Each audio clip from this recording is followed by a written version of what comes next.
Hey Pokemon TCG enjoyers, Ciaran here with the Ultimate Lost Zone Guide. I'm joined today by two amazing guests. I have our last two regional winners, but before we get to them, let's just go for a brief overview of what we're going to cover today. So I'm going to start off by introducing my guests, then we're going to go over some builds of Lost Zone. We'll look at the Kyogre build, we'll look at Raymond's No-V Kyogre build, and we'll look at a more traditional Turbo Lost Zone build. Then we'll spend some time explaining the pros and cons of Kyogre, should you run it or not. Then we're going to go over some potential cards in the deck, some cards that aren't staple but can have some big impacts in your game. Then we're going to spend a little bit of time on sequencing, and then we're going to finish it off with some matchups. But without further ado, let's go ahead and introduce our guest. So first we have the greatest Canadian player of all time, your Pittsburgh Regional Champion, Chill, man. 2014 World Champion, Mr. Andrew Estrada. Andrew, do you want to introduce yourself?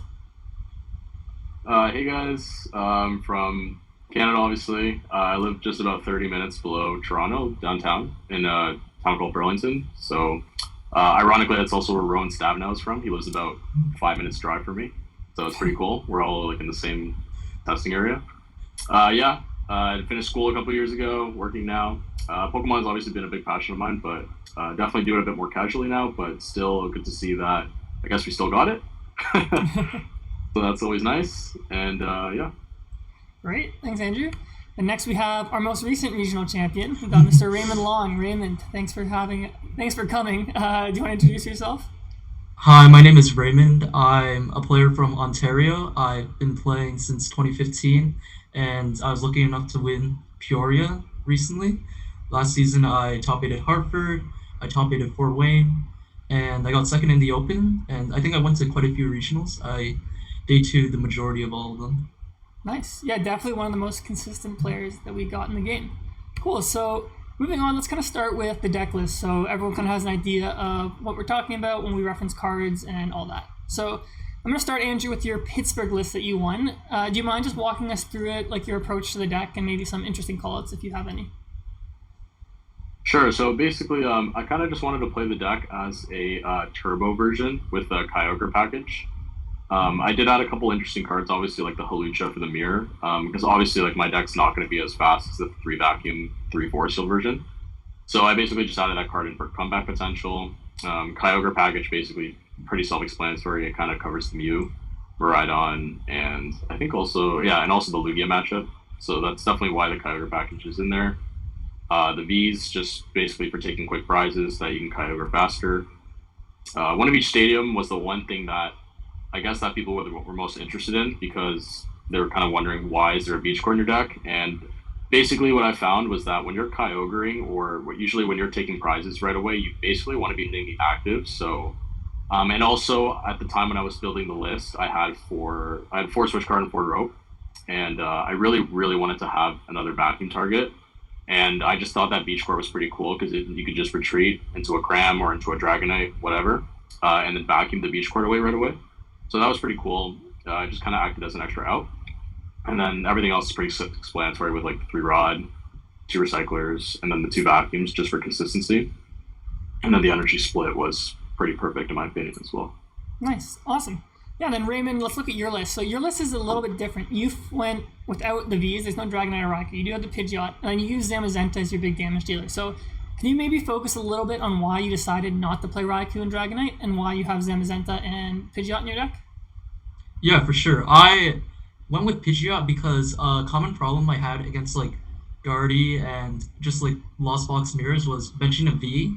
It was just like a 2 prize liability, and I kind of just wanted to play a slower version of the deck while maintaining the Force Seal Stones with Pidgey, because Pidgey can just go back in the deck. And Zam honestly felt better in most matchups except for Lugia, because Lugia was one of those matchups where Dragonite was able to just plow through your opponent really fast, and because Dragonite one-shots Lugia V at the beginning, Lugia would have to bench like 2 Lugias, which would be really bad for Kyogre. And another thing is that Kyogre is just really, really good with one-prizers because it takes a lot of time to thin your deck, and because you have one-prizers, it takes longer for your opponent to take 6 prize cards. So because they have to go through more one-prizers, there's more time throughout the game. And another thing that I noticed with one prizes is that there's just more room for error for your opponent to make mistakes because the game is just more longer, and those few extra turns can really change the outcome compared to the Vs. No, that's awesome. Thanks so much for that. Now let's move on to Jack's list. He faced you in the finals of PRA. So he has a more standard Lost Zone build. He has the Turbo build. What do you guys think you're gaining when you play Turbo compared to playing the Kyogre version? Let's start with you, Andrew.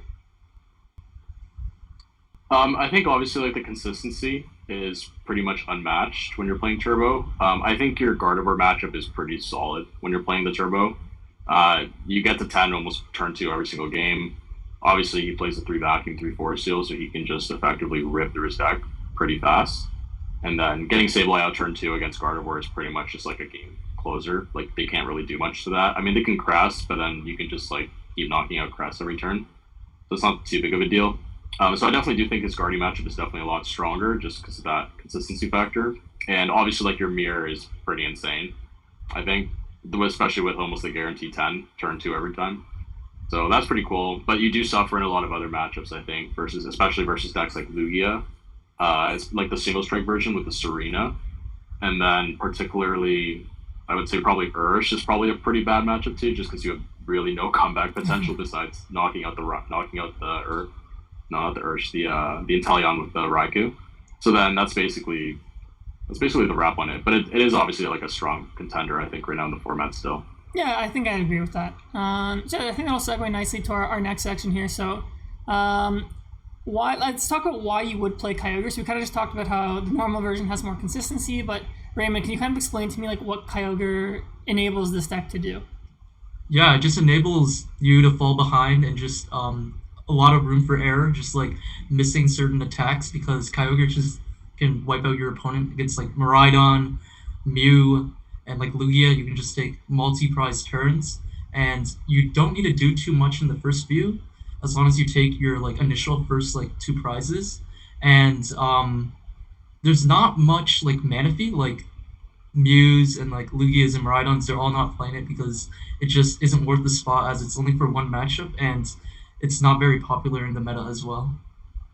Yeah, I think that makes sense. And then, what are some of the drawbacks for playing Kyogre? So we talked a little bit about the consistency. I put it that the skill floor, it's like incredibly difficult to play Kyogre. Like, Andrew, can you kind of speak to that? Yeah, so you can actually get really punished if you're really bad, or not. I wouldn't say bad, but if you just mismanage your resources effectively in certain games, like especially against decks like Lugia, you definitely really want to be watching your recyclers. And then on top of that, I'd say price checking is also really important when you play every single matchup. So that's also a thing too, right? Like when you play in a regionals 15 rounds, when you're price checking every single game that hard, it can kind of get to a lot of players, and like your mind kind of starts to deteriorate. So it's definitely one of those decks where you really have to just like be on the ball, and you can't really afford to slip because then you can just get punished by tossing away a card that you needed late game and then just having the last card prize, or just getting rid of too many resources and then you just can't close out the game. So that's definitely the biggest thing. It's just, I'd say, just resource management. And then also the second thing is also basically just timing the Kyogre. I think a lot of mistakes that a lot of newer players make is that they're not really aware of when the right time to use it is, or they don't even know if they can even use it that turn, right?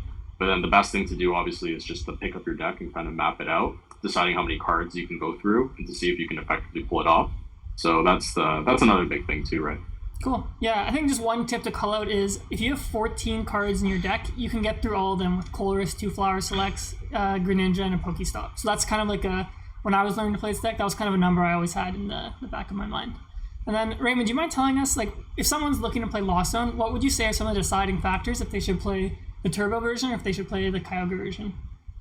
Yeah, for sure. I definitely think the Kyogre version feels a bit more tougher to play, just because when you're pulling off Kyogre, you really want to make sure you're optimizing your thinning. You don't want like cards that you want in your deck and don't want.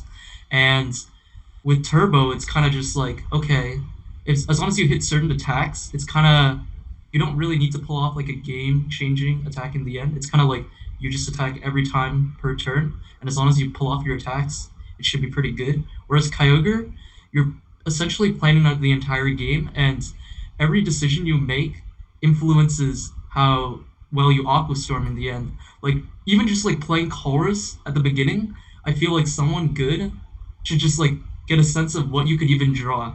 Whereas like if you don't know your prizes, you're kind of just blindly maybe taking guesses even like when you know all six of your prizes, you should be able to just kind of map out how you're gonna win and whether some resources are more important to keep than the others.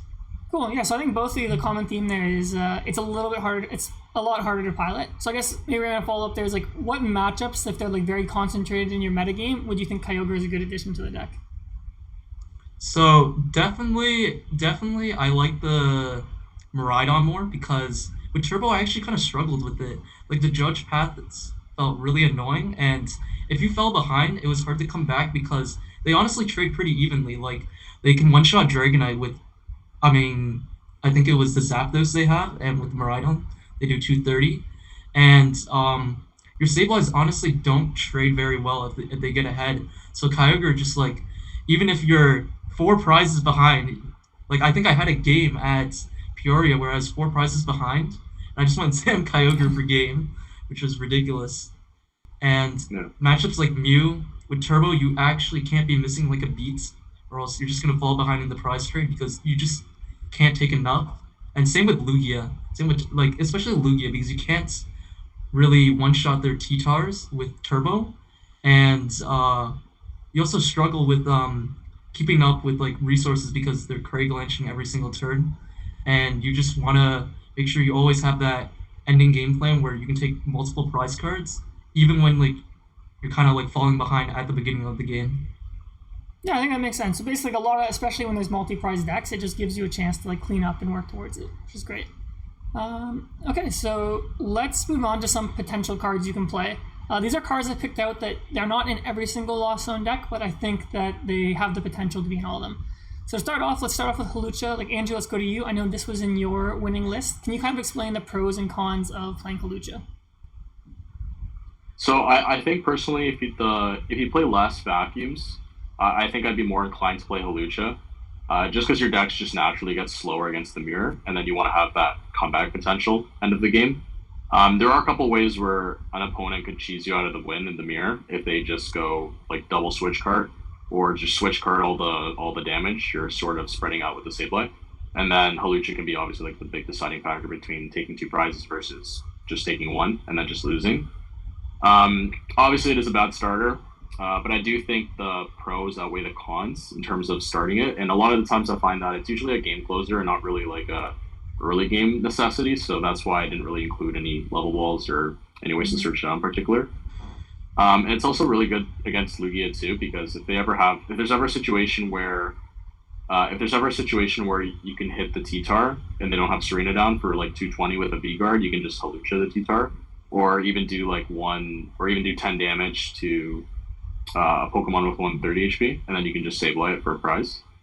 So it definitely was pretty good. Oh yeah, and then Guardy also is pretty cool too. If they don't see it coming, if they have a Manaphy and like a Rolls down, you can just take two prizes at any point of the game, which is pretty huge. Definitely did that a lot that weekend.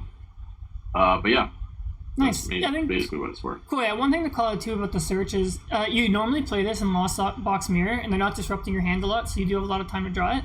And then just one other thing I wanted to ask you is, were you ever doing plays where you're gonna like Lost Mine 6 on a Manaphy and you save the Hawlucha to take it out to kind of enable like a big Kyogre play or like even just the Moonlight Shuriken?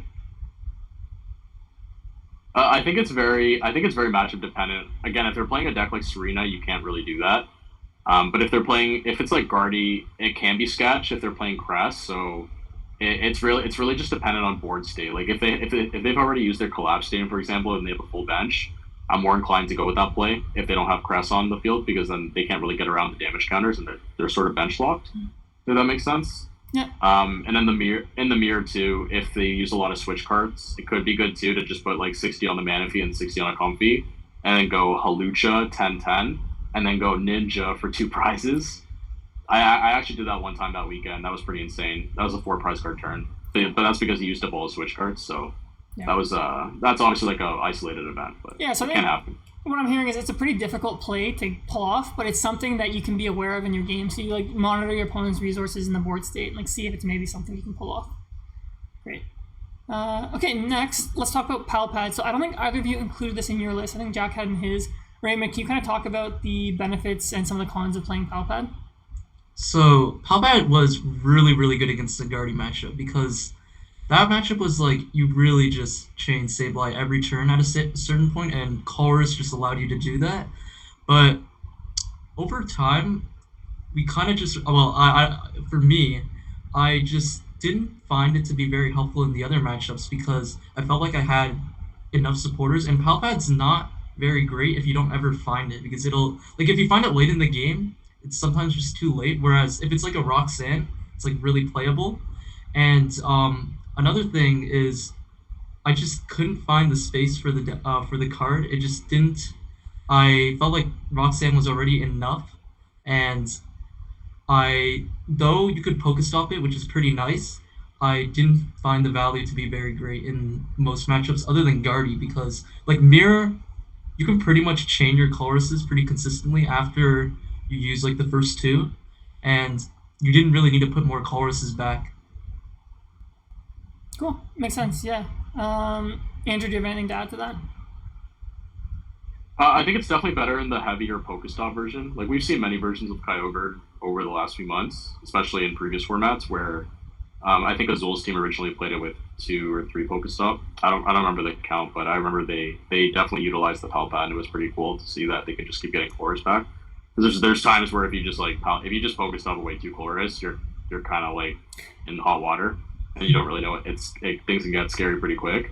So it definitely is better in those specific versions. But honestly, I find that I agree. I do agree with Raymond that Roxanne is just a completely better card in a lot of situations because like Kyogre just needs to have cards in hand to pull off big plays, right? Like you can't really afford to play cards like Research where you can dump away valuable resources, or even like Iono where you just draw like 3 or 4 cards. Like you need. It's not even the disruption factor that matters. Like even though that's cool, it's just the fact that you can just draw like 6 cards and refresh your hand and just keep ripping through your deck. That's kind of the big thing with Roxanne.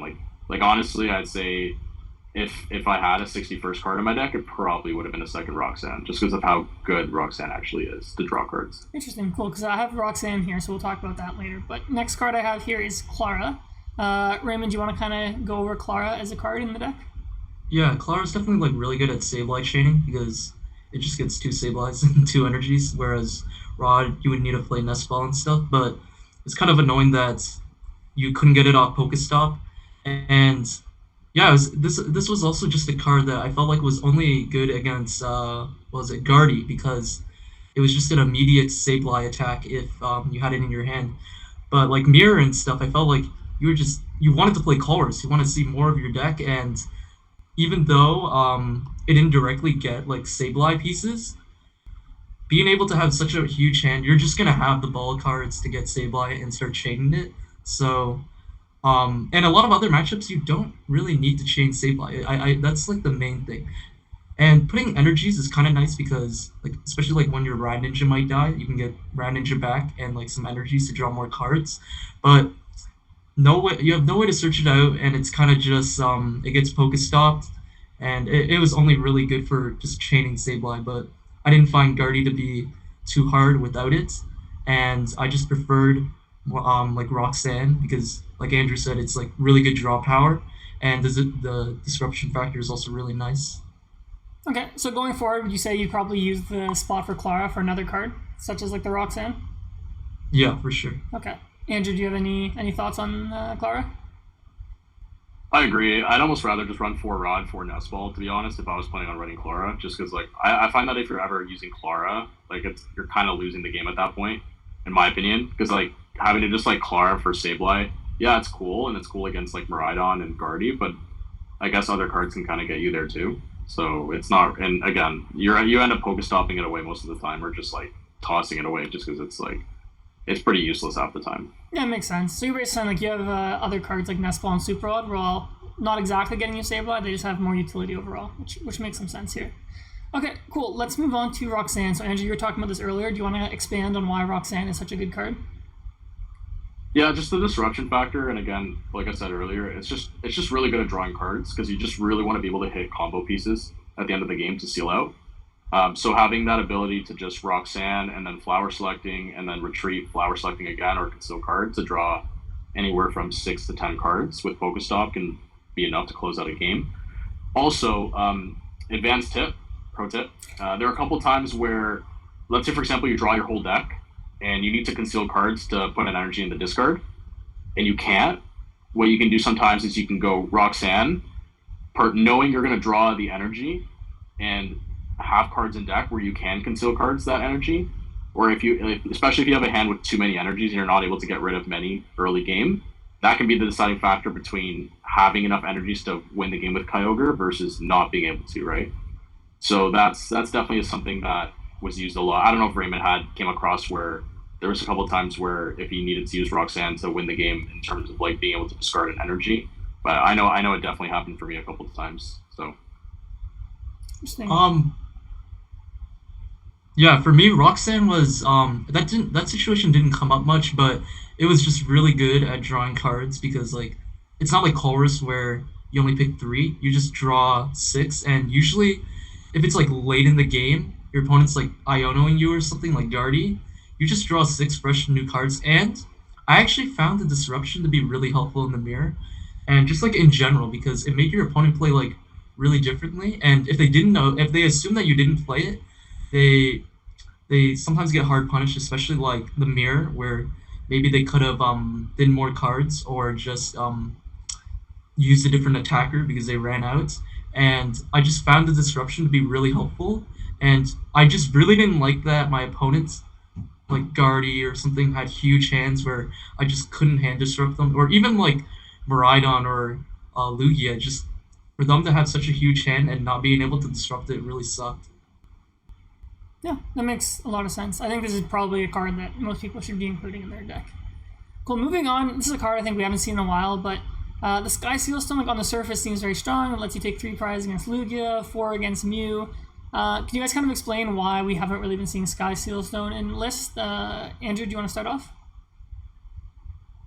I think it's cool. I think it's definitely better in a heavier Lugia or like Arceus format. Especially, I know at NAIC last year when Duraludon was big, a lot of players were running this card. The problem with it is that, again, it's always usually a one of, and then you can't really search it unless you play Town Store. So I think I like it better in the Turbo version where it's just straight Lost Box. Just because you can actually utilize those stadiums to search it out. But in Kyogre, it's not really ever winning you games because you just got to think of the utility, right? Because with Kyogre, you're kind of just like winning the game anyways by just taking prizes normally and then just Kyogreing that. I don't think that extra prize really makes that much of a difference. And then you always kind of just want to prioritize Force Seal just because, again, for the consistency, right? Yeah. Raymond, anything to add? Personally, I didn't play it too much, but the main problem is even though like matchups like Lugia and not Guardy, sorry, Mew, where Sky Seals seem theoretically like pretty good, especially like Lugia, I honestly had trouble like just pulling it off because against Lugia, they don't actually just have to attack with their Lugia V stars, and sometimes you would also need to find boss, and on top of that, they can always just collapse your Lugia, making your Sky Seal Stone useless, and you just have no way to search it out. I think it's mainly really good against Guardy, just because Drapioning for 4 prizes just allows you to just kill a gen.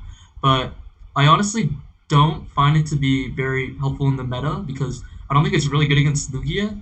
And like Andrew said, Arceus, it was really good against the Duraludon version because you were able to just take 2 knockouts and win. But that deck just hasn't been very popular in the meta. And in general, I just feel like Sky Seal Stone just, at least for me, it was a bit hard to pull off because you had no way to search it out. And decks like Lugia, where they didn't have to promote their V Star, you would also need a boss on top of all that. Yeah, that makes sense to me. Like, yeah, this combo is just like super hard to pull off, and like the payoff is normally not worth it when you can only use it against a few decks. Cool. I think the last card I have here is the Snorlax. So I remember this card used to be played a lot in Lost Zone, but it's kind of like fallen off the map. So like Raymond, can you kind of explain why Snorlax hasn't been seeing as much play anymore? So well, firstly, for my version, I didn't really need it because I had Zam, but for something like Turbo, I feel like just using the full Mirage Gate for a Pokemon that's like just about to get knocked out, and usually Snorlax is only like taking like 1 prize, So I just didn't find that to be very useful. They're just like it's just better to like Lost Mine or something. I think it's like all right against like Guardy or like Lugia because you can like trade with their one prizers, but it didn't really feel like a game changing card where you needed it for a certain line. And it was decent in Mirror for a time, but with all the Lost Box decks playing like heavy vacuum now, they just like Sableye around it, and it just doesn't get as much value as like when slower versions played like no vacuums or um, when there was like heavy like back in the format where there was like no rod. Yeah. No, I think that makes sense. Yeah, it's just a little too easy to play around, and it's not really impacting matchups. Because I think what you're saying is right, where it's like you're gonna get to 10 pretty fast, so you can just use Sableye instead. If you're playing against other Lost Box decks, they're also gonna get to 10 pretty fast. Yeah. So. Also another thing is I just really didn't like the math. Like 180 compared to like something like Zam, which I played, right? You weren't able to kill like Miraidon or anything. You were still like one hit away. You weren't able to kill Chien-Pao. You were like, yeah, you don't do enough. Whereas you just do weakness. And what other interactions were there? You weren't able to kill like Genesect and stuff. So I just felt like the 180 was really awkward, and the ability was only like decent against like Lost Box. Like if they just couldn't Lost Mine and had to like cram into it. But Zam just felt so much better, and the numbers just felt really, especially like against Zard. Because Zard you can Zam and cram a Zard, whereas with Snorlax you would still need like another Mirage Gate with another Snorlax instead of using like a Cram or Sableye.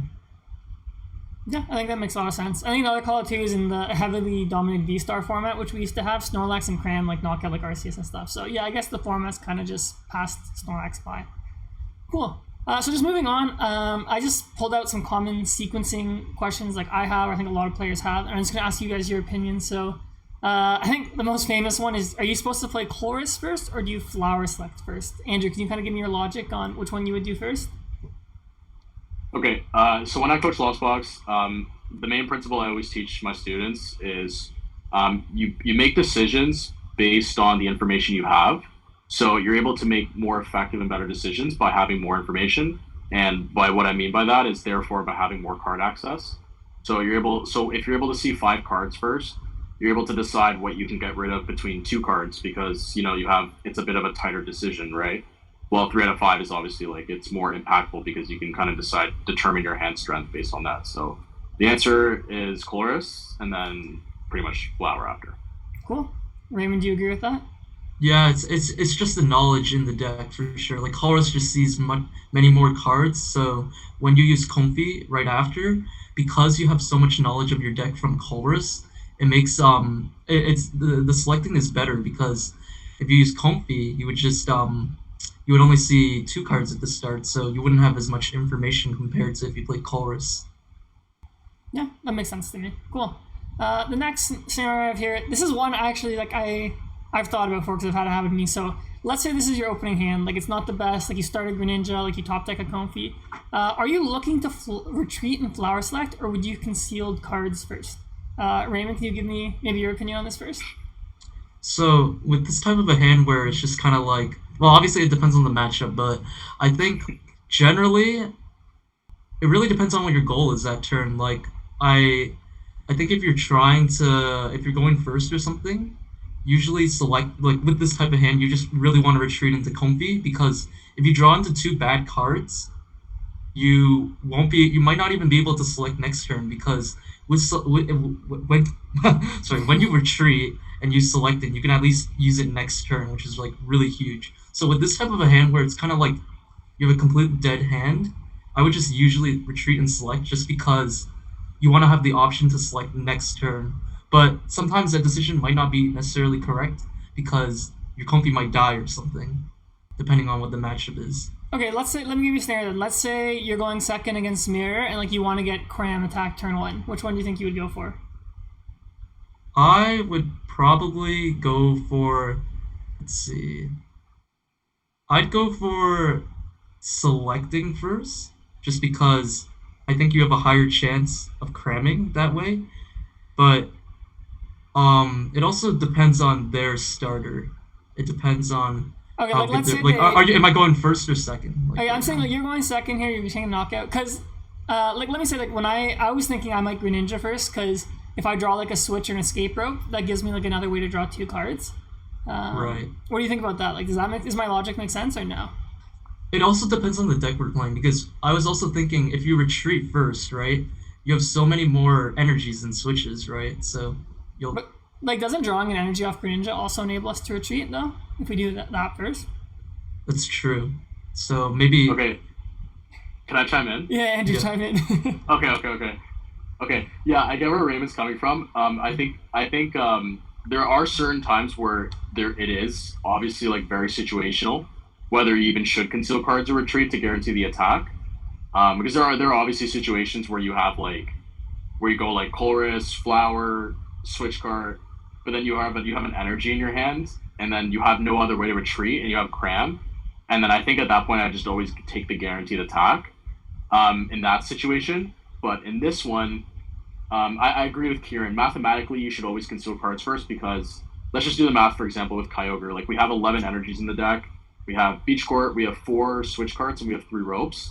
So that's effective, not including this energy. That's effectively 18 ways to retreat. And then we also have 4 Seal and then so technically VIP Pass, Nest Ball, all that stuff can get us there, right? So technically we have about a third of the deck which can enable a retreat versus just retreating and seeing 2 cards. So mathematically, I think it's just always better to conceal first because you have 10 energies remaining plus 4 switch cards plus 3 ropes plus beach court. Yeah. Okay. And then again, if you're going second, if you're behind, I think you especially want to be taking the more aggressive route to catch up, especially if your hand's kind of this mid. So that's just my take on it. For sure. Yeah, I agree with it. I'm not sure why I thought retreat was better. No, it's good. Like, this is why I picked this example because I'm like, just discussions like these like show like why Lost Zone's such a difficult deck to pilot because situations like this like happen a lot. Like should you retreat first? Should you flower select first? Like should you Pokestop first? Like stuff like that. Yeah. Something I kind of actually wanted to go back to. It was the ninja or comb feature. I definitely agree that ninjaing is like if you want to like maximize like hitting Cram that turn against like Mirror or something, or just like if you're going second against like Lost Box, it's like you definitely just ninja. I don't know how I let that kind of slip, but I think one thing I considered in my head was because I think I had a position like this against like Guardy, and I kind of wanted your guys' thoughts on what I did, and of course I retreated into Comfy, but the idea was because I was going first, and in my head I was kind of just like, okay, I kind of wanted to maximize hitting turn 2 Cram because this is me going first against Guardy, right? So my idea was to retreat first because if I conceal cards, right, I'm not getting anything in the Lost Zone.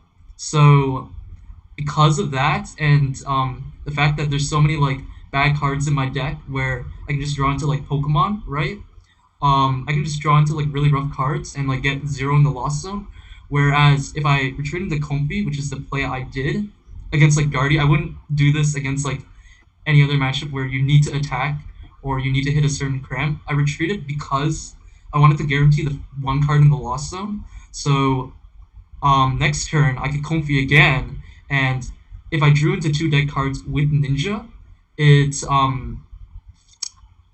would allow me to still Comfy again, and I would only need like a chorus to guarantee the Cram hit because hitting the Cram is like, especially when you're going first, you really don't want to be whiffing Cram. So that was my idea in the matchup, and like even though you have like less outs with Comfying first, you don't get punished that badly just because you're gonna be seeing more cards anyways, and the fact that it's only just more switching cards as outs. So I kind of just wanted to retreat against Guardy. I wouldn't do this against like Mirror or anything because they're just gonna kill your Comfy. So you just want to maximize your odds. But against Guardy, when I was going first, I kind of just retreated into Comfy because I wanted to guarantee 2 in the Lost Zone, and I could like Comfy again and just like chorus next turn, like hopefully hit a chorus and draw into like Cram because I would only need to just like hit energy Cram. Whereas if I whiffed like from this Ninja and I just like got 2 deck cards but like hit like a chorus afterwards, it would just be so much harder to hit Cram because I would need to select 2 more times. So that was kind of like where my mind kind of slipped, but how I would approach that turn if I was playing against Guardy, and that's actually what I did. So I wanted to hear your thoughts on that. Cool. No, I think that makes perfect sense, like you're saying, because if you're going first, especially, it's like just getting to 4 in the Lost Zone's like super important. So yeah, like getting the extra flower, getting the extra Lost Zone cards makes sense. Because if you get bricked like off of Greninja, like you're kind of like losing the game. So yeah, the extra like Lost Zone card, I just felt like it really mattered because I would only need to hit one Colress afterwards to get enough for the Lost Zone for the cram. Where because like if I like even if I like hit Colress off of like my top deck from like the Ninja or just like drawing into it, I would still be at 0 in the Lost Zone. So I need to like find more combies, whereas maybe I could have like guaranteed like a cram attack had I gone with byplay. So that's kind of just why I went with that. But yeah, like I said, against like a deck where against like Lost Box Mirror or anything, you definitely just want to Ninja maximize those odds of hitting turn 1 attack. You don't want to play too passively because your combi's just gonna die. Yeah, no, that makes complete perfect sense. Cool. Okay, so I have another board I just made, like this random board you might have in the middle of the game. Obviously, it's going to be dependent on your matchup and like what you're trying to do. Like, let's say this is your board after like turn 1. Like, you have 2 in the Lost Zone and you're trying to pull off like a turn 2 Lost Mine. Like, looking at this kind of scenario, Andrew, like what kind of order are you looking to play your cards in to maximize your odds of getting to 10 in the Lost Zone? So I think if I'm looking for switches here, I'm just playing it the mathematical order where I think I want to be chorusing first. Or I think I want to be ninjaing first. So usually the order I take here is just conceal cards, and then chorus, and then flower selecting, and then switch card flower selecting, and then Pokestop. The only reason I Pokestop last is because I find that if you go through more cards with flower selecting, you have a higher chance of hitting a chorus to have to use for next turn. Because you don't want to just like raw Pokestop right away and just like get a chorus in the discard. Because then it kind of sucks, right? Like it feels bad. But if you have more card access in the beginning of the game or in the beginning of the turn, you have a higher chance of finding a chorus, right off the get go. So that if you end up Pokestopping a chorus, it's not too bad. So that's just my take on it. Yeah. I think Raymond would agree, but not sure what he would do. Yeah, so you said which one did you say first? You said chorus first, or no? I would ninja. Concealed? I usually ninja first. I usually ninja concealed first. Just because you have more outs to retreat with energy later, you have a higher chance of hitting energy. So I would concealed, then chorus, then flower selecting, switch card, flower selecting, then Pokestop. I see. Well, another thing to consider is though concealed cards usually gives you just more knowledge going first. Well, it also kind of depends on how many you have in the Lost Zone right now, right? But being able to retreat is also like really nice with the energy. Like I know in this situation you probably have the gate, so either way you'll be able to find the retreat. And I assume you already have like a couple in the Lost Zone, so you'll reach that gate number. But there are some situations where, like right now, if we didn't have the gate in hand and we were at like 6 prizes or something, it might actually be kind of nice to keep the energy. It depends on if you also have like an energy on the Sableye too, because Gate can grab 2 energies, which allows you to retreat multiple times. Yeah, I think I do agree. Go ahead, I do agree because there are times in the game where again guys, for anyone watching, it's very, I know it sucks when when people say like, oh, it's very situational or you should just know based on your hand, but like again, like there are times where like in this situation, if I'm planning on attacking with Dragonite, let's say this turn, like you have to remember that Dragonite requires 2 waters and a lightning, right? So by having that water in your hand, it makes more sense to actually rip your deck with chorus first and then flower selecting. And then if you draw an extra water energy, you can conceal cards away that water energy because you want to be able to manually attach that water from your hand to the Dragonite and then Barrage Gate another water and a lightning. Because if you just conceal cards away the water and you draw, let's say, the Dragonite, and you get to 7 and you don't have the second gate, you're kind of stuck, right? Like you don't have a way to attack with the intended attacker. So it's very situational and kind of what you're looking for and what you're attacking with and kind of what your goal for that turn is. But yeah, there's no specific particular line, but it's kind of just focusing. Like my advice is kind of just to focus on what your plan is for the turn and just go with it. Mathematically, at least. Yeah, no, I think. Yeah, I agree. Yeah, I think this is why this is such a great discussion because it kind of shows how it's not just Lost Zone. It's like every deck you play. Like you need to I say this to everybody too. Like everyone I coach as well. It's like at the start of your turn, you always need to know what is your goal for this turn. And once you know what your goal is, you can kind of work towards it. So like Andrew's saying, if it's to Dragonite, then yeah, we need to save that water. If our goal is to crammer it, then okay, yeah, it's probably fine to get rid of the water. So I think, yeah, just always being cognizant of what you're trying to do every turn is the best way to kind of approach these kind of situations. And just one call out too, like why you might Pokestop last, is if you draw cards like Nest Ball or Gate, you're thinning your deck and then increasing your odds to hit at the end. Cool, so that was a really good kind of in-depth idea of like some of the sequencing that comes up with Lost Box and like how to kind of approach it. So I think let's get into the matchups here. I've kind of made a couple tier lists with some of your guys' advice. So for Turbo Lost Box, this is kind of how I put the matchups. As you guys can see, there's lots in the slightly favorable and lots in the slightly unfavorable.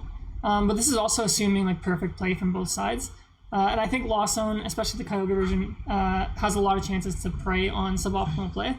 Are there any callouts you guys want to make in this tier list, or does this look somewhat aligned with what you guys would think? Yeah, I think it's pretty much every. I'm not entirely sure how good the Chien-Pao matchup is for Turbo Lost Box. I didn't really play that, but from what I've heard, it seems like Chien-Pao just struggles with keeping up with attacks, especially when they like target your barrel with like Sableye, so you can't like fill up your hands. But other than that, I think yeah, like Guardy, Miraidon, and Tina are generally all favored because you just like trade really well in the Miraidon matchup. The Tina matchup, you're way faster than them, and Guardy, like we talked about, if you're just able to hit turn 2 Lost Mine, or just like if they have like a bit of a slow start, it's just hard for them to consistently attack, and usually just take all your prize cards before then. Yeah, we'll dive into each of the matchups further. We can talk about some more. So, and I kind of put here Kyogre. So I think Kyogre kind of it improves some of your matchups just because it does give you that late game chance. Like for example, like I think the colorless Lugia matchup becomes slightly favored. Mew becomes easier. I think Miraidon becomes easier. So would you guys agree that Kyogre basically, like if you play it well, it just gives you more options against some matchups that are kind of tricky with the Turbo version? I think this is pretty accurate, honestly. I think the only deck you're actually forgetting is I guess like Arc Durapile, which hasn't really seen much play, but I'd say that's probably a 50-50. 50-50, maybe slightly unfavorable by a small percentage, but that's really it though. Everything else looks pretty good though. I mean, like Chien-Pao and Miraidon are super good matchups. Guardy, Tina, Mew colorless without Serena, definitely super favorable. Any Mew VMAX deck is going to be great for Kyogre. And then obviously like the single strike version is definitely a bit tougher because they have Craglanche, so they can kind of disrupt your resource planning. So yeah, I'd agree. I think just another thing to call out is like I don't have it like visualized here, but Turbo is a little bit more consistent. So if you want to add maybe like a few percentage points like every matchup, just because you're probably going to set up more, that is something to keep in mind. Since I do think Kyogre, like on paper, its matchup spread does look better. Cool. So let's start off by going through the mirror match. I know this matchup is super complicated. I know Raymond, you just beat this in the finals. Can you kind of explain at a high level what goes on in the Lost Zone mirror match? Yeah, for sure. In this matchup, it's typically, at least for my deck, because as you know, I played like one vacuum, right? My deck basically can't turn 2 Lost Mine, but I actually didn't find that too big of an issue because in that matchup, I would typically just try to go Cram and then like Cram again or Zam to take my first 2 prize cards, and then 3 Lost Mines, unless they have 4 cards left in their deck, was always able to take the last 4 prizes. And the reason why I say vacuum and hitting turn 2 Lost Mine isn't as important as like it seems is that with 3 Lost Mines and 1 Cram attack at the beginning, you can't win the game if they have 1 switch card. It's just like you don't have enough damage. So in reality, even if you attack with Cram twice and Sableye 3 times, you finish the game in the same amount of turns as 4 Sableye. So I didn't feel like the vacuum was too important, but it definitely helps for sure because it's just like if you like aren't able to chorus or something that allows you to get more cards in the Lost Zone. And of course in this matchup the switch cards are really good, especially like double healing after they went like Sableye. And another thing is, as you saw in the final match, as many people saw, the bench locking was really annoying because every time you attack with Cram, you're taking 1 prize, and when they're attacking with Sableye, I think something you have to recognize is they're spreading like 50 more damage every turn compared to just taking one prize. They're taking a prize and dealing like 50 damage. And on top of that, if you like bench lock yourself, a problem is they could also like rad ninja the active and just hit it for 90, and you wouldn't be able to even like one shot their ninja. Their ninja would be able to tank a full hit, and rope would usually not be a viable strat either because they would just put up something that can tank another cram hand. We play no boss, so they just are able to save line and just wipe out your board. Yeah, I think it's a good call. So, one thing I was watching in your finals match is you were using switch carts at the end to heal. Are there any magic numbers that switch cart prevents? Like, for example, if you play a certain amount, like it saves like a prize from a lost mine? Yeah, for sure. Like so basically how I talked about the four loss sorry, where lost mining turn 2 doesn't actually do too much. If you don't have any more switch cards, they can actually win the game in 4 attacks, which is cram and triple lost mine. Whereas if you have one switch card, you would force another lost mine or just another attack. So being able to like just save a switch card, just like at least like one, just refutes that play, which is really important to know. And just like another thing is like saving switch cards because like some lists play Halucha, right? They might not actually kill your mana feast, so you want to heal it so then you don't get Halucha and like Rat Ninja where they take like a huge 4 prize turn. So that's also another thing to keep in mind. But usually, as long as you, unless like they have like all 4 of their switch cards, my deck typically just goes 2 crams and 3 Sableye KOs for the game. But yeah, 4 switch cards. If they are able to manage that, I'm actually forced to win in 6 attacks, which is really tough. Okay, that's good to know. Yeah, so I think Raymond gave us a really good overview there. Andrew, do you have any more tips to add to the matchup? He covered it pretty well. I find that what works for me too, though, is that if you're like obviously whoever's attacking first becomes the aggressor, and whoever's technically going first becomes sort of like a defensive position. They take more of a defensive route because they're not getting the first attack most of the time. So I find that when you play going first, especially if you have a Chorus in your hand, you're able to consistently find Chorus. You really want to limit your bench space, so that way they can't keep taking knockouts with Sableye too often. Because there's been a lot of times where if you're in that position where if you just bench like one Comfy at a time, they kind of like don't really know what to do and where to place their damage counters, and they can kind of misplay a little bit. So I definitely think that's a big one. And then honestly, if that's even the route, there's a lot of times where you don't even have to bench Mana Fee if you play right. So it's just very like dependent on the situation, but that's definitely a good I guess strategy someone can use. Nice. I kind of just put, obviously it's dependent on the game, but I'm just kind of curious, like if this is your opponent's board, and let's say they have like no damage on it, and you're about to do your first lost mine, how would you guys normally spread the damage out optimally? So Raymond, do you want to go first?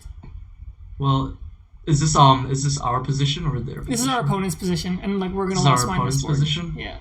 So it really depends on a couple of things. Well, firstly, like how many switch cards they have and how many rods, because rods are, if you can take out the Mana Fee and they have like a low amount of rods and you pair it up with the Rock Sand, you might be able to like ninja next turn.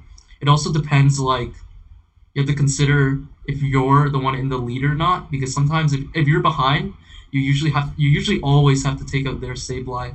And another thing to consider is if you're taking out the Sableye, placing the damage is you would want to put it 20 on the Mana Fee and then 20 on a Comfy. You don't want to put 40 on one, because if you put 40 on one switch card basically heals enough where Lost Mine can't take 2 prize cards next turn. Whereas if they have double cart, if they have one cart, Lost Mine just takes 2 prize cards next turn. But because you put 20/20, you force 2 cards to make sure that they can't double Lost Mine. Yeah, that sounds really good. I think that was a really good insight. Andrew, do you agree with most of that? I do. I think it's all situational too. If you're attacking here, usually I just go like 80 on the Sableye, 20 on the Mana Fee, and 20 on the Comfy. Reason you target the Mana Fee is because if they bring up the Mana Fee, then it's less cards they're seeing with they don't have comp in the active position. So it can be a big difference, obviously, if they draw the cards they need or not. And then there's also the other route I've been seeing where you can go like 80 on the Sableye, 20 on the Manaphy, and then 10-10 on the Compies, which could be really cool actually and a lot better in some situations if they've actually used zero switch cards. Because let's say, for example, you have double switch card, then you can still have 10 damage left over on one of the Pokemon rather than have no damage on the field at all. So that could be obviously like a big thing between winning or losing, right? Because in the mirror, every damage counter matters. Cool. Yeah, I think that's a great call out. So yeah, I guess just monitor switch cards and monitor super odds. But again, like I think this is really good insight on how you can be approaching the matchup. Okay, so next I have Giratina. So it's pretty similar to Lost on Mirror, but obviously it's a little different since they have a V-Star in their deck. Andrew, do you mind walking us through how this matchup goes and maybe what differentiates it from normal Lost on Mirror? So there's a couple ways that Tina can kind of play the matchup. So you kind of have to play it according to how they run it. The one thing that's really important to note against this version is that they obviously run more disruption cards. So you have to be really, really careful with prioritizing your resources. And the second thing too is that because they're using Tina, a lot of the lists have actually optimized to use Switch over Switch Cart. So they actually have a lot less healing, which means they're more susceptible to multiple prize knockouts.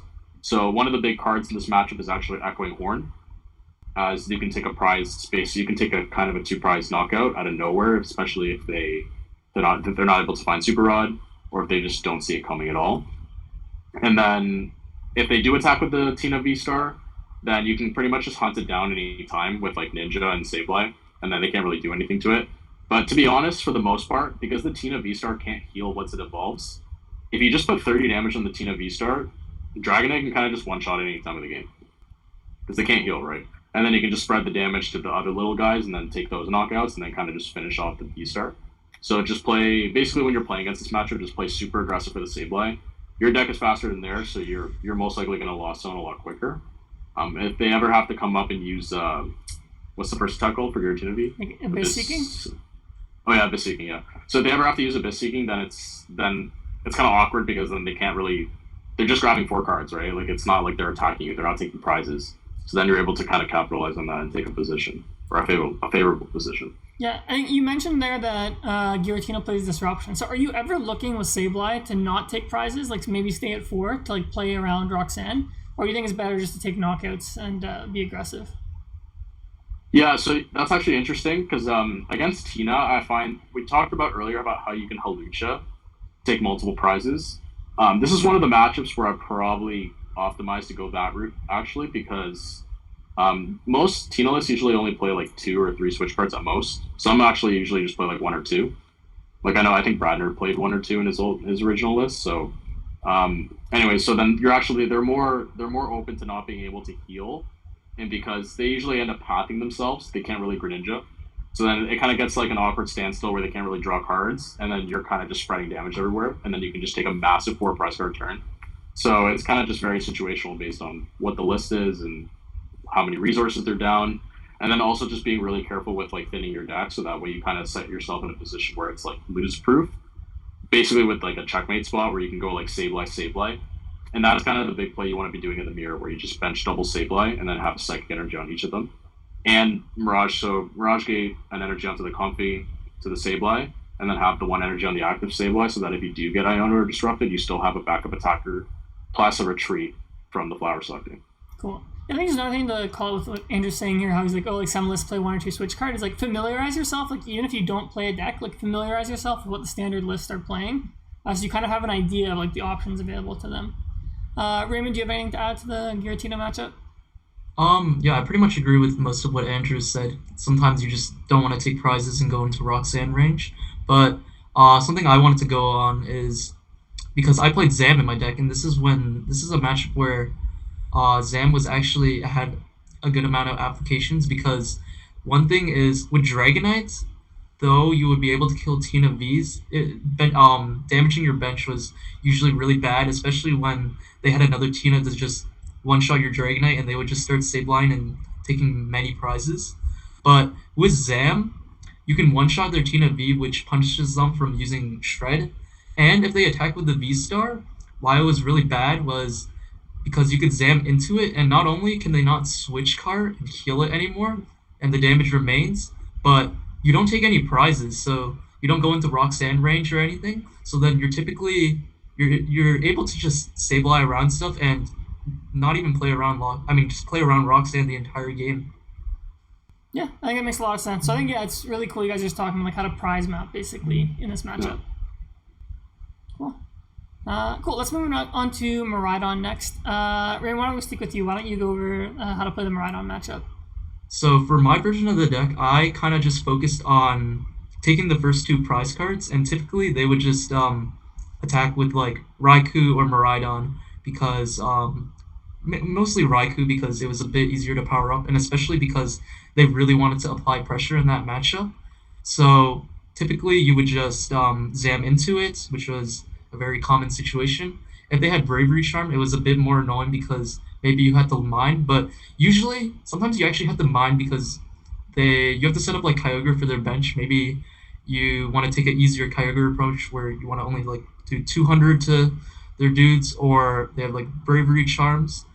And afterwards, when you take your first two prizes, you just want to focus completely on Kyogre. You don't really want to make like unnecessary moves where you're attacking with like Cram or Sableye anymore, because at that point, I think just thinning your deck and playing for the Kyogre play, the chances of you hitting it, at least I played against Jesse at the regionals, and I was able to Kyogre 4 times against him, which was pretty nice.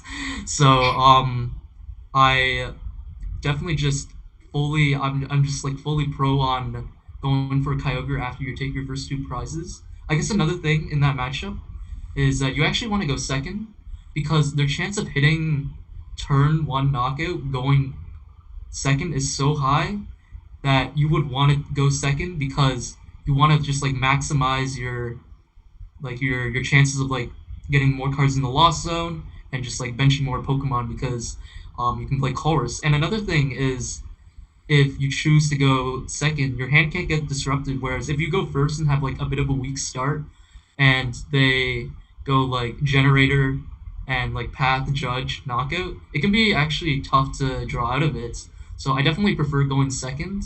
And my Miraidon opponents also just chose to go second when they played against me. So definitely go second in that matchup. Another thing is if they attack with Zapdos, because that's a one prizer, right? You typically don't want to hit into it because if you hit into it, it doesn't really play into Kyogre because you would still need to take another prize. So unless they had like a Mareep on the bench, you wouldn't really want to kill the Zapdos or the Mareep because you would just because the Kyogre play wouldn't work out otherwise. So instead of like hitting to the Zapdos, I would just like Greninja 9090 on like two of their weak EXs and just go for a Sableye KO, or just like the other way around, go for Sableye first and just play for that two prizers and just go for Kyogre after that. So yeah, essentially just take the first two prizes with usually it's with Zam because they attack with Raikou, and then just fully set up Kyogre the entire game. Yeah. Okay, I think that's a really, really good detailed breakdown. Andrew, do you mind explaining the matchup if you don't play Kyogre? Like, how do you approach it if you only have like Raikou and Dragonite as your big hitters? So I agree with Raymond. I think against Miraidon, you should go second every single time. Just because, again, like if you get Judge Path turn one and they knock you out, there's a high chance you're kind of just stuck. And with Miraidon, it's pretty easy to pull that off, to be honest. So ideally, if you're playing just the turbo version, I mean, you obviously don't have the comeback potential that Kyogre does. So your deck kind of becomes like an all steam, all gas kind of deck. And if your deck kind of hits the brakes and falters at one point, you kind of just lose. So you kind of just have to make sure that you're kind of steamrolling Miraidon by getting a quick attack on the Vs, a quick attack on one of the EXs for two prizes with either the Raikou or the Dragonite, and then kind of just going Ninja and 9090 on 2 weak guys without Bravery Charms, and then going Sableye, or Dragonite again, then Sableye. So that's kind of the route you can take. Actually, it's kind of cool because if you watch my finals video for Pittsburgh, that's actually the route I took against Jesse because my starts were a little awkward and I actually couldn't really draw the Kyogre play ever at any point of the game. Like there was never any point of the game where I could actually go down to 0 prizes. So I actually ended up having to play all 3 games as if I was just playing the turbo version. So that's basically like the best way to go about it. Just go Dragonite, or if you're playing Raymond's, let's just go Zamazenta, and then just go Ninja, Sableye, and then you just win the game. Nice. Yeah, I think that makes sense. I'd say this match is probably favorable. So cool. Okay, let's move on to Lugia. You guys can kind of talk to both single strike and colorless. Maybe focus a little bit more on colorless since I think it's more popular. How do you think you should approach this matchup? Raymond, can you kind of explain it if you do have Kyogre in your deck, how you'd approach this matchup? So for the colorless Lugia matchup, I was a bit surprised that most lists didn't play Serena. So though it sounds a bit risky, I usually just go after the Archeops really early in this matchup. Like just go Greninja, Archeops, and Sableye, both their Archeops, to take your first two prizes. And they generally shouldn't collapse their Archeops because they would also have like Vs, and their deck doesn't play many Pokemon. I think actually they do play a couple Pokemon to collapse away, like non-Vs. Yeah, I think just Snorlax and sometimes Pumpkaboo. But generally they have to like bench Lumineon, and they obviously have like Lugia in place, so I just tend to go after both Archeops immediately because their list just they haven't been playing any Serena, and I don't think they plan to. So after you take the first two Archeops, it really depends on who they attack with next. Generally, if they attack with Snorlax, the game plan is to just Zam it, and that's like a pretty even trade, and then just go for a Kyogre in the end because they usually have like a V at that point because usually they need a bench of Lumineon and they collapse it away at that point. And it's even hard to collapse if you get rid of their Archeops early because they just don't have that many Pokemon to bench, and they can't find their collapse. They have to just manually draw into it. So in that matchup, I would definitely just go after both Archeops and then play for a Kyogre where you can do two routes. If they have to bench a lot of Vs, you can definitely just go Kyogre for 4 prizes. And if they don't bench many Vs and you can't do that, you usually just want to Zam into a Snorlax they're attacking with and go for just a Kyogre for 3 prizes. And maybe like you have to like Sableye in the end, or like use a Horn just to get a Lumineon or another 2 prizer just to make sure that, because like they don't bench many Vs other than the Lugia that they bench at the beginning. Yeah, I think Horn's a really good call out there. And like, yeah, you answered one of my questions. My next slide, I was going to ask you about that Greninja play, so I'm glad you answered it. Andrew, can you kind of explain maybe if you don't have options to use Kyogre, like how you would maybe try and win this matchup? If you don't have Kyogre, it's a bit tougher. Like, depends. Am I playing Raikou or am I playing his? Like you're playing like Raikou and Dragonite, like playing like the second place list. Oh, Raikou and Dragonite. Okay. So Snorlax is obviously like one of those cards that's really bad. I think the matchup actually becomes significantly worse if you don't play Kyogre, just because you have no way of taking like 4-3 prizes at the end of the game.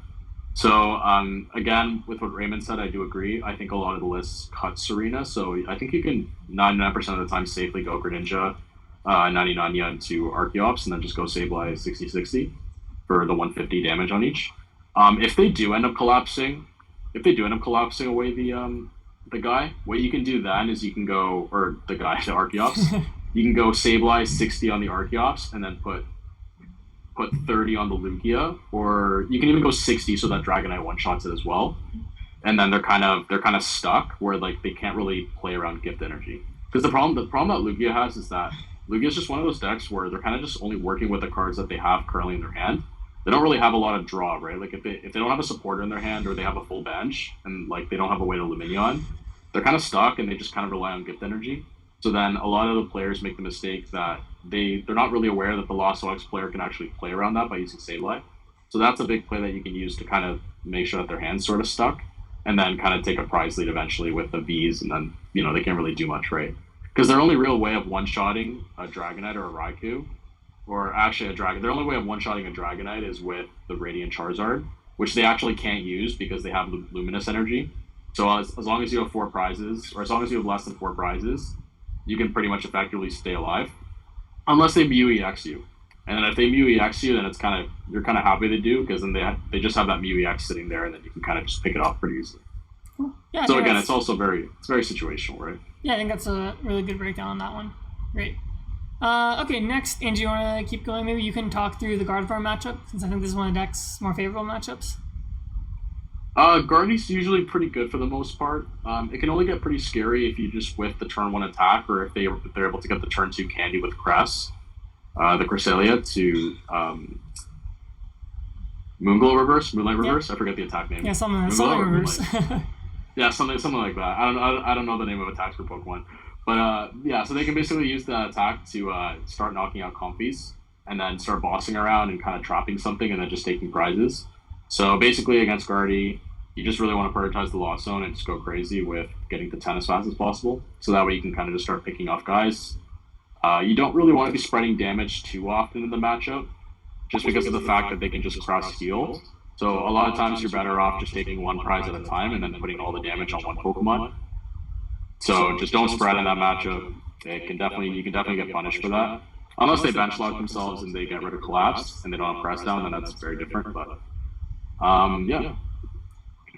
Kind of just go crazy with Sableye. Nice. Raymond, anything to add?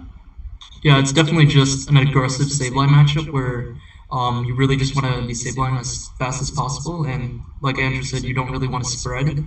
And another thing for my list, I guess, is a bit different, is because I play Zam, it was actually a way to kill Cresselia without like using a V, because I didn't really like Dragonite just because they could just reversal and attach like 3 energies, and that would only put like 60 damage, so it wouldn't be like so much damage where you could abuse and take multiple prizes with Sableye. And on top of that, like Dragonite just gives them another prize. So being able to Zam and KO it makes it where they have to deal with the Zam because it KOs their dudes, and they typically don't have many Pokemon on their bench other than Guardy EX that can survive a Zam hit. So even if they like for some reason avoid the Zam, you can always like rope around the Guardy EX. And another thing is once you have Zam in play, you'll already be at 7, so you can like preemptively bench Sableye for next turn. And if they go after your Sableye with like Cress again, you just Zam it, and it just basically Zam just allows you to kill their Cress even when you're at 7 in the Lost Zone. Yeah, that's a really good call. Yeah, so I think. Oh, go ahead, Andrew. Sorry, like one thing to note that I always tell my students to do against this matchup is, even though you can take a big prize lead against Gardevoir, you can always lose to a really bad Iono, right? That's the problem with Lost Box, especially decks where they don't play a lot of Sableye or they don't play a lot of ways to draw cards. That they can always just lose to Gardevoir playing Iono, because Gardevoir is just one of those decks that just wants to break your opponent. So one of the things you really want to do against Guardy is when you're in the late game phase where they can Iono you to like 3 or 2 cards, even 4 sometimes, you really want to get to the point where you can bench 2 Sableyes and have 1 energy on each. Kind of like the matchup we talked about earlier in the mirror, where you can play Roxanne, around Roxanne. You kind of just want to guarantee that you actually have an attack, so that if you ever get Iono'd, you have some sort of way to retreat the Comfy with a Mirage Gate, 1 energy on the Sableye, 1 energy on the Comfy, just so you can have that retreat plus draw cards, and then have a backup attacker as well. So that way you don't just lose to 1 Iono and you can't attack. Because against Guardy, your deck kind of has to be steamrolling, and if you ever brick or you ever like whiff a knockout, they can just collapse, heal, use Crass. Like they have so many ways to just get damage off the board, right? So that's the one thing you have to consider when you play against it. Nice. I think it's a good overview. Okay, next up I have Chien-Pao. I'll actually take the lead on this one since this is my favorite deck. I've played this matchup a lot. So the most important thing for Lost Box is you want to rush the Sableye. If you can pick off like Frigibaxes, pick off Bidoof, it's really strong because once you take out, for example, 1 Frigibax and the Chien-Pao player only has Baxcalibur in play, like they actually can't afford to keep benching Frigibax since there's just free prizes for you. Then another thing is like if they ever only have 1 Bibarel, if you just Roxanne and Lost Mine their Bibarel, like the deck kind of like falls apart. It's like really hard for them to pull off the combos they need because they're going to be looking to do the cross switch your clone play on your Manaphy multiple times. So as long as you can avoid that happening to you, you should win most of the time. So yeah, just like in this matchup, like almost ignore the Chien-Paos, just like basically Sableye their bench, like take out their Bibarels, take out the Baxcaliburs next, and then you can save Dragonite for if you play it, or Zamazenta for the end to take out the Chien-Paos. Do you guys have anything to add to that, or is that pretty much how the matchup goes? Pretty self-explanatory. Yeah. Yeah. Cool. For sure. Okay, let's talk about Mew. Raymond, do you want to walk us through how the Mew matchup goes? So just like the Miraidon, you just want to focus on taking the first 2 prizes, and one one way to do that is just to go Ninja on 2 Genesects and then Sableye. Some things to consider are if they play like Lost City, because if they play Lost City, they can get rid of your Ninja really early. So sometimes you actually don't want to bench your Ninja in that matchup, unless like you're attacking with it. Another thing with like my list is if they go like triple Mew and like 3 Genesect, which is like a common move they do, you can actually just like cram or zam into the VMAX, and it's really awkward for them because if they leap, the Zam stays alive, and you can just go escape rope and take 2 free prizes. Because if they put up the VMAX, you're just gonna rope, and they only have 2 prizes. And if they don't leap and just kill, then the VMAX will just die to like something like a Cram or Sableye. So that's another pretty important line with my list. And like with Andrew's list, obviously you just can turn 2 Dragonite, take 2 prizes. But essentially in this matchup, your end goal is to just Kyogre the rest of your prizes and make sure you're able to take 2 as fast as you can. Sure. Then Andrew, if you're not playing Kyogre, is your goal kind of just go 2-2-2 with like Dragonites and Raikus? Yeah, honestly, like Sky still makes it a lot better, obviously, because you can just take 4 prizes with the Drapion anytime, and then all you have to do is take 2 prizes with a Raikou or Dragonite. So that's kind of one of the. I guess if you're playing a heavier Mew Max format, Sky still would definitely be better. But yeah, typically you kind of just want to go 2 with a quick Raikou, and then just go Rope, Dragonite, whatever, and then just Drapion for game. So it's typically the strat. I actually just realized the Mew VMAX was in French. Yeah, I know. I think some of the photos are French. Miracle Max. Bonne diffusion. It's a Canadian video. Yeah. Cool. Nice. Okay, let's talk about Charizard. So this was the highest played deck in Peoria, and I assume it's going to see a lot of play going forward. So Andrew, why don't you walk us through some tips and tricks of this matchup? I've actually never played against this deck, so I think Raymond would be better for this one. The next deck I played against a few times in Pittsburgh, so I can go over that one. But against this one, I don't really have much experience. Okay, Raymond, why don't you let us know how this matchup goes? So typically in this matchup, at least for my deck, I would always just try to cram, whether it be if I'm going second or like if I'm going first and just taking a knockout. So usually you go up like a prize in this matchup, and they usually go turn 2 Zard and KO. So once they get into this kind of a position, another thing you have to consider before zamming into it is if they have Pidgey in play. Because their deck really just doesn't function if they don't have Pidgeot in play. So it's actually better to just, if they have a Pidgey in play, to like kill the Pidgey with like Sableye instead of like zamming into a Zard sometimes. Like their Pidgey is what makes them just like hit into everything. So that's like one thing very important. But let's assume that they get like Zard, Pidgey, and like are all like pretty much they got everything out.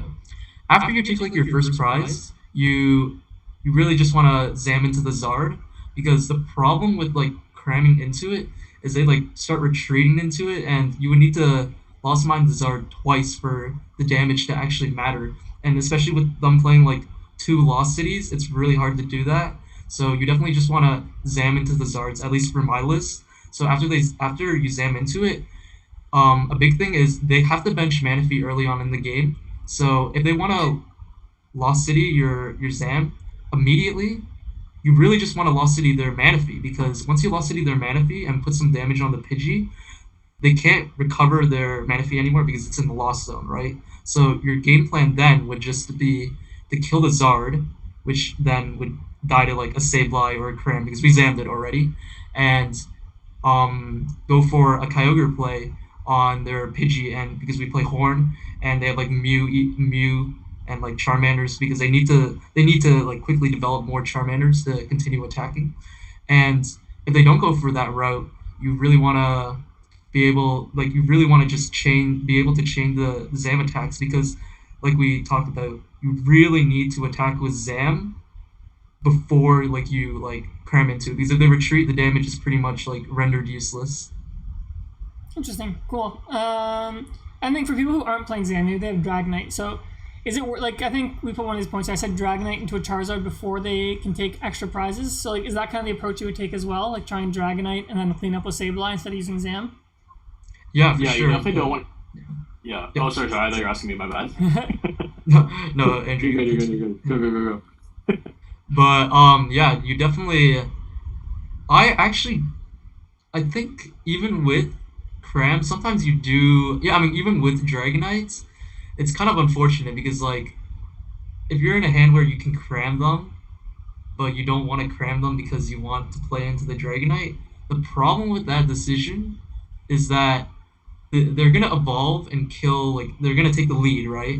And then you Dragonite them. The problem with this now is that they just boss something, and now you're kind of in a position where they didn't hit into your Dragonite, so next turn, if you take a prize, they're just gonna kill your Dragonite in one shot. So they basically play around the play where you want them to hit into the Dragonite. So honestly, when I was playing the matchup, it honestly depends on how they drew. I would honestly just go for the Cram Knockout, just to apply a lot of pressure, especially if it's like a Mew or something. You really don't want them to see more items. So Andrew, what do you think of that? Because I didn't really play the Dragonite too much with that version. I think I agree. I think I would just bone rush the Charizard with the Dragonite. Just because if they choice belt, they're hitting for 210, right? If you don't take a prize. So the only thing I'm definitely never doing is hitting the Charizard with the Raikou. I think that's like the worst thing you can do because they can just Pidgeot EX up for the choice belt and just one shot you, and then you basically lose at that point because then they just take two prizes and then you're kind of just like, okay, what do I do now? So yeah, I definitely would attack the Charizard EX with the Dragonite, and then basically if they hit the Dragonite, I would just rope, knock out something else with the Dragonite, or even Sableye or Cram, whatever. And then basically they're always gonna lost city the Dragonite. They're always gonna do that because the Dragonite can always just take two prizes at the end of the game anytime, especially if you Sableye correctly. So what you do that turn is what Raymond said. You basically just lost on the Manaphy. Because if you hit the Charizard EX for 250, it has 80 left. So then I would just put 80 on the Charizard, knock it out. Or sorry, I would do 70, knock out the Manaphy, put 30 damage on the Pidgeot, EX, and then put 10 damage or 20 damage on something else. So that way the Pidgeot EX is in range of getting Kyogre end of the game. So that's another big play that you can do, and that's how I would set up the math to be able to pull that off. Yeah, okay, this matchup was definitely more complicated than I thought it was. But I thought that was a really good overview. And Andrew, let's stick with you as our last matchup here. How would you approach Rapid Strike, which I think is probably the deck's worst matchup? So this matchup's actually pretty bad. I never played this matchup ever until Pittsburgh Day 2. I hit Shemansky, and it was definitely pretty nerve-wracking to play that one. What's it called? But yeah, so basically, first thing you want to be doing is you definitely just want to take out the Octillery. That's basically how the deck just runs. Without Octillery, they kind of just fall apart because their deck needs too many pieces to pull off a big turn where they can take multiple prizes.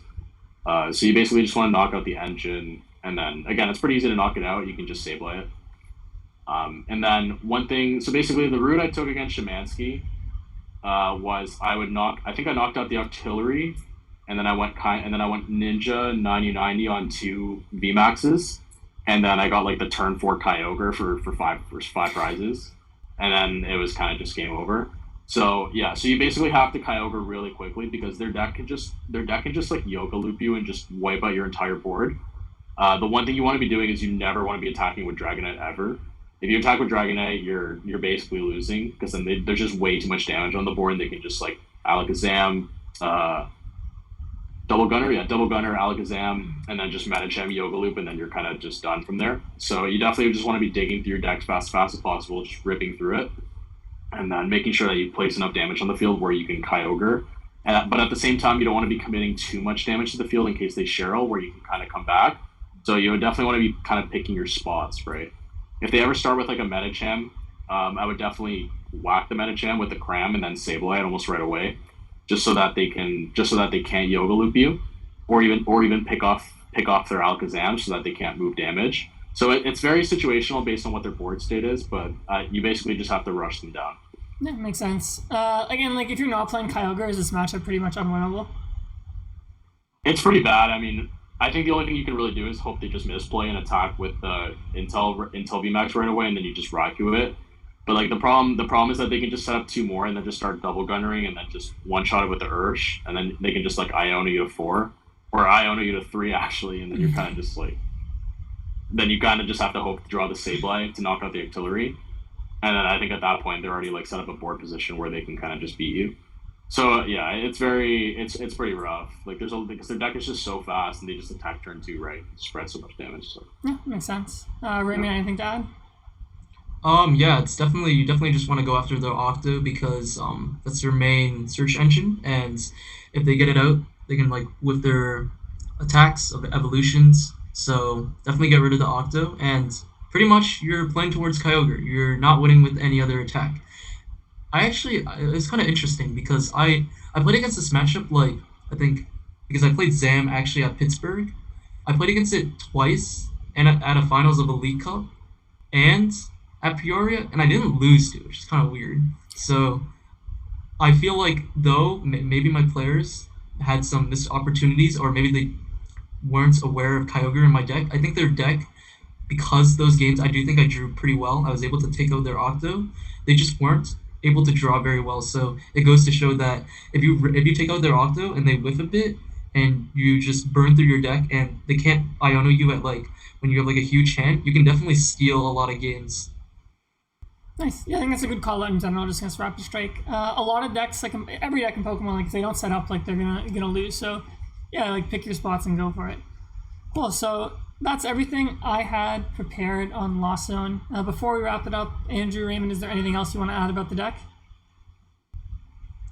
Kyogre's awesome. Kyogre is great. Raymond and I have been playing it for a long time. I know Raymond's been playing it for a few months now. He definitely played it longer than I have, so I definitely got some inspiration from a few locals in our area playing it too. Robert Simpson was actually the one that put me on the deck originally, so shout out to him. Yeah, Cool. that's the first one. Awesome. Well, this video's been really long, but I think it gave really great insights to everyone trying to play Kyogre. So thank you both of you for spending the time with me. Angel, I'll start with you. Where can people find you and give any shout outs to your coaching, your sponsors, or whatever you want to plug? Sure. Yeah, so you can find me on Twitter at Estrada Beats, Facebook, Andrew Estrada, pretty casual, Instagram, Andrew Estrada also, nothing crazy. Shout out my sponsor, TDG, The Daily Grind. I'm a new member, so it's really awesome to be a part of the team. It's pretty cool that we're mostly Canadian, so that's also nice to see. That's a pretty tight-knit group. Raymond is also part of the team, so it's awesome that we have 2 winners from the same team of 7. Already taken on the first 2 regionals. Shout out to all my Canadian friends, everyone that encouraged us to just keep going, keep playing, and just like grinding. We're going to Hawaii, so that's pretty cool. And yeah. Nice. Awesome, man. And Raymond, same opportunity to you. Shout out to TDG. I'm on with Andrew. Lucas is also on it. He was also featured. You can check me out on Twitter. You can ask me any questions. I don't mind. Facebook, obviously. I think I also have Insta, but I don't use it too much, so probably just Twitter and Facebook. Nice. Awesome. And then for myself, you can obviously find me at Ciaran TCG on YouTube. I have a lot of other in-depth deck guides, so check those out if you're trying to learn other decks. On Twitter, it's at Ciaran_TCG. And then if you're interested in coaching, you can either DM me. I'm also on Metafy. I know Andrew's also on Metafy. He coaches. Raymond, do you coach? Going to be coaching. Maybe, but yeah, if any of you guys have any questions, I'm always I respond to all. Okay, awesome. So free coaching from Raymond. Yeah, so same goes for him me. first. Same goes for me, guys. Like if anyone ever has any questions or anything, shoot my DM. I'm always glad to help out. It's always a pleasure for me to help out other members of the community. And then obviously, like I coach on Metafy too, so reach me out if you guys ever want Lost Box coaching or anything in particular. Always a pleasure, right? Yeah, awesome. I really appreciate that from you guys. Then yeah, if you have any other questions, just leave them in the comments. I will do my best to respond. But other than that, thank you for watching and have a great rest of your day.